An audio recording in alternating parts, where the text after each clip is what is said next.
Two picks in this year's NBA draft face off tonight in Los Angeles when Karl Anthony Towns and D'Angelo Russell make their debuts. But according to odds makers, neither are the favorite to win Rookie of the Year. 76ers center Jahlil Okafor is a 3-1 favorite, while Towns and Russell are 5-1 and 6-1 favorites, respectively. Stephen A., who's going to win Rookie of the Year? I got to tell y'all something. Okay. First of all, let's understand this. Karl Anthony Towns deserves to be the favorite to capture Rookie of the Year honors.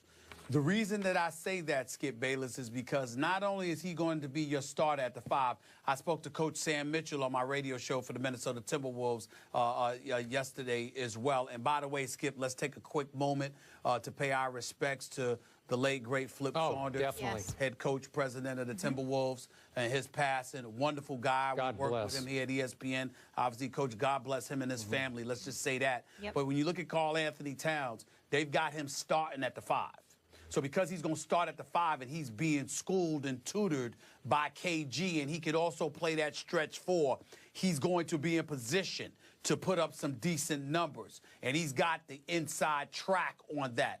The reason why I don't consider him a lock, however, for Rookie of the Year, Skip, is because he's playing around a bunch of young guys. I'm not sold on Ricky Rubio, even though he's not that young. He's been around long enough. But Zach LaVine is his backup. Shabazz Muhammad at the 3, who loves to shoot. You're looking at Andrew Wiggins, who's going to be at the 2. Not sure about that. Yep. Here's the guys that I keep my eyes on. Stanley Roberts in Detroit, out of Arizona. I like his chances to win Rookie of the Year. And Emmanuel Mudiay for Denver, who went to China and was supposed to be at SMU with Larry Brown. Those are the 2 that I think could knock Karl Anthony Towns off for Rookie of the Year. I'm not putting D'Angelo Russell because he's young, and I'm not putting Jahlil Okafor because he plays for the Sixers, who I think will suffer again this year. No Porzingis in that conversation? He might deserve it. We'll see. Okay. You know how much I love Karl Anthony Towns because I told you before the draft, for months before the draft, that would be my guy. I think he will prove to be a better NBA player than Jahlil Okafor. I could also see Okafor easily winning Rookie of the Year just because he's got an NBA body already. I'm not sure about Karl Anthony's physique yet. I'm not sure about his physicality. And even though we know the Sixers are not going to be very good either, I think that Okafor is going to be a fairly dominating rookie player. And I agree with the odds. I would give him the best shot to win. Now, I'm a big Mudiay guy, too. And I told you I thought the Knicks missed the boat not taking him over Porzingis. Larry Brown said this is his guy, that Larry would think about taking him in the first couple of picks in the draft. So I'm watching closely on Mudiay. But go ahead. I meant Stanley Johnson, not Stanley Roberts. Yeah, I got it. I knew what you're talking about. Stanley Johnson. I used to like Stanley Roberts, too, once upon a time. But, yes. Okay. Once upon a time. All right. My point is, I'm surprised you're giving Okafor no credit here. You're just dismissing him from this conversation. You didn't bring him up. Only because, because I think the Sixers are going to stink.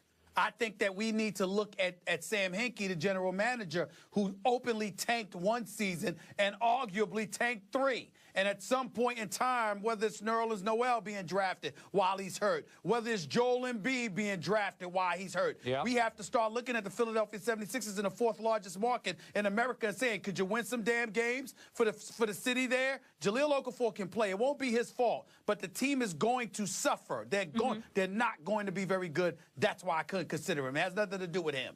Okay, and I'm going to remind you of this one more time. Bobby, my new Spur, 7'3" Serbian, is a rookie. He's 27 years old, but he qualifies, I'm pretty sure, as a rookie. Let's not dismiss him from this conversation. A 27-year-old rookie? Yeah. I'm not sure about that. That's like senior citizen status for rookies. I don't like giving him that. Well, I don't like putting him in that. I'm pretty sure he qualifies. I know, but you better watch it. I'm looking for pops and flashes, just like crazy in football. Kareem Abdul-Jabbar. Come on now. Des Bryant will take part in practice Wednesday for the first time since suffering a foot injury in Week 1. A source told ESPN Cowboys reporter Todd Archer Bryant is likely to be limited in his first work with teammates in more than 6 weeks, but his participation is a positive sign toward playing Sunday against the Seattle Seahawks. Skip Bayless, Des could be back. Des. Is he going to play Sunday? God, I think I should do this, right? Yeah. It's been a long time since I got to do this, Stephen A. Good, on the single shot. Just for the feel-goodness of it. Okay. He's ignoring us. Now, back to objectivity. Yeah. I guess there's a chance Des Bryant will attempt to play against the Seattle Seahawks at Jerry World on Sunday. I'm going to go Stephen A. on the Steelers. As we heard earlier in this show, Stephen A. Smith took the stance that he does not want Big Ben to play yet. He should save himself to make sure he's ready to go for the back half of the season by not playing this Sunday against the Cincinnati Bengals in Pittsburgh. That was Stephen A.'s earlier stance on this show. I'm going to take a similar one here on Des. I do not want him to play against the Rough Riders that are the Seattle Seahawks Legion of Boom. I don't think it is worth the risk because, and I'm going to be honest about this, Stephen A., I do not like my team's chances against the Seahawks at Jerry World this Sunday. Seattle owes Dallas. Dallas embarrassed Seattle at Seattle, as you recall, last year. The Legion of Boom snacks on backup quarterbacks like Matt Castle. In fact, it'll be the equivalent. Matt Castle will be like Oberto beef jerky, just another piece of beef jerky for Richard Sherman. You get out. What you get, what you put in. Yeah, we get it. And so that little voice in my stomach, you know, Richard will be dropping a little Oberto Castle jerky down his throat to you this time. I just don't love it. I'm sorry. It's the wrong place, wrong time. If I'm Des, I wait one more week just to make sure that your surgery will take and hold. And let's go ahead and let it all fly against the Eagles the following week at Jerry World. I'm okay with that. I just don't like our chances this week against the Seahawks at home, where the Cowboys notoriously don't play very well anyway. Your thoughts, Mr. Smith? Well, Skip Bayless, first of all, let me say to you that I'm very, very proud of the position that you've taken. I mean, the fact that, you know, you seem to be echoing my sentiments, I mean, it just shows that you're willing. I'm learning. Learning from the best. On a daily basis. At the foot of the master. I'm just touched by that. Yeah. I even worked in Oberto. How good was that? Hey, listen, man. I was just talking to somebody yesterday, you know, and they were talking to me about how if you go on Siri and you say Stephen A. Smith, it sounds like it's saying Stephen Naismith. So I love it. I give you credit for all of that because that's my favorite nickname of all. You did. You invented the sport of basketball, Stephen Naismith. Yes. Not just when it comes to basketball, evidently, you listen on other things as well. Because Des doesn't need to rush back. Why rush back for this? I mean, that's what this comes down to. What he needs to do is use these next couple of weeks to get himself in pristine condition. So when Tony Romo comes back, he's ready to aid Tony Romo. Because one would argue that whether it's Brandon Whedon due to bad luck or Matt Castle with his QBR of 17 from last week with 17 of 27 passing for 227 yards, 1 touchdown, 3 interceptions.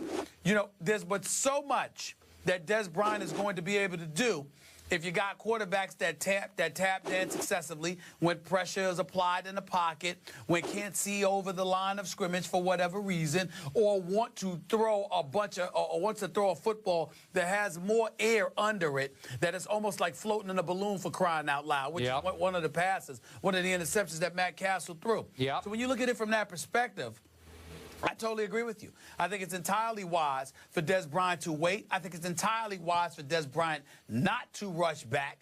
It's good that he's back there practicing. I'll put up the X for you, make you feel better. But in the end, that's in practice. In the end, that's during the week. He has no business on the field in game time until, as far as I'm concerned, Tony Romo gets back, because there's little to nothing he's going to be able to do to help the Cowboys prior to that. And I will remind you, most athletes who suffer this injury, this Jones fracture, take at least 3 months to get right from it. Now Des Bryant's about to be 6 weeks into his rehab.